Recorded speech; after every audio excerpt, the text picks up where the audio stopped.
Ready. Hello everyone, welcome back to Larry and Amy's Kitchen. Today I have a hankering, as we always used to call it, for some good homemade soup.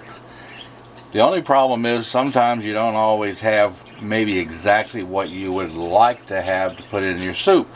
So what I did is I went through the cupboards and I just started grabbing every little thing I could see that you could throw into a crock pot and make some kind of soup out of it.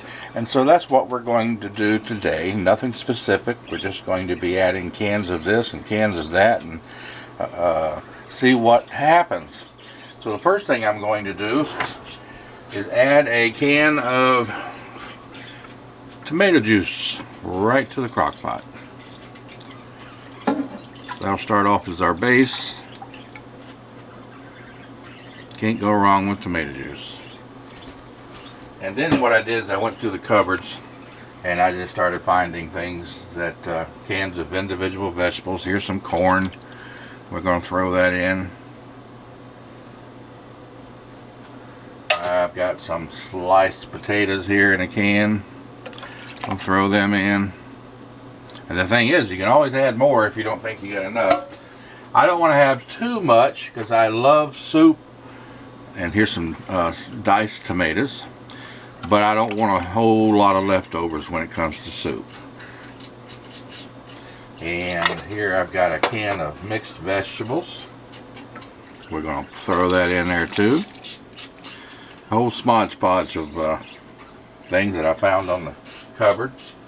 Now in my homemade soup, I don't know about yours, I always like to have some kind of meat flavoring.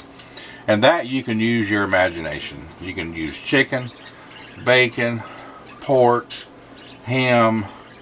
I happen to have a can of beef here with juice in it. So we're just going to flavor it with that. We'll break that up in a minute. I know it doesn't look the most appetizing at first, but believe me, it is very flavorful. I had a spoon here somewhere. And I must have put it up, so I'll just take one of these. I'm going to break this up right here. This will give it a nice beefy flavor. Like I said, your imagination is the only thing stopping you from what you want to put in your soup. That will also cook down over time. And I also have I cut up an onion. I'm just going to sprinkle that in there all over. Gotta have your onion just as much as you'd like. I'll put that in there. And then, believe it or not, I'm going to throw a few egg noodles in there.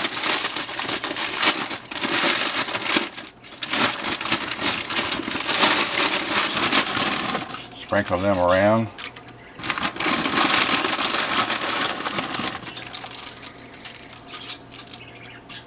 And we'll go a little bit more. And that'll cook down. It'll be so soft and flavorful by the time this is done. And last but not least, I'm going to take just a little bit of rice. Throw it in there too. Then we'll let it cook along with it. Alright. Now, I don't know about you, but I can already begin to smell all the different flavors as they are being mixed together. I like a lot of pepper.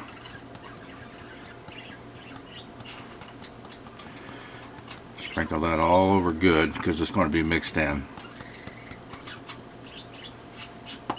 I've got some garlic powder. I'll throw that in there too.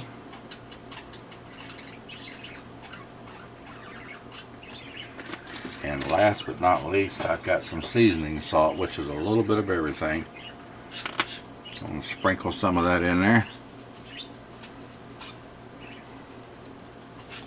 And that's it. Now, let me grab a big spoon here.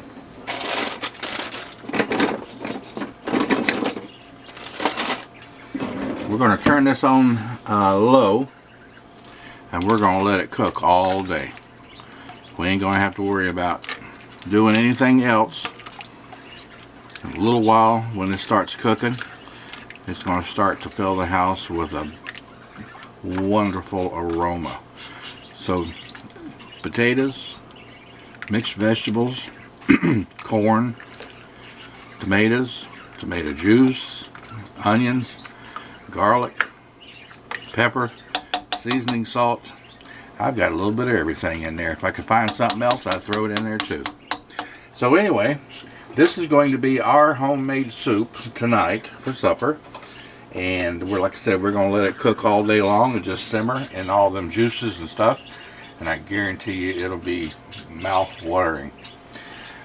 So we will come back for a short second video later on this afternoon before we just sit down to eat. And we'll just let you see what it looks like once it's been cooking all day long. We thank you for watching, and stay tuned for part 2 of making homemade soup.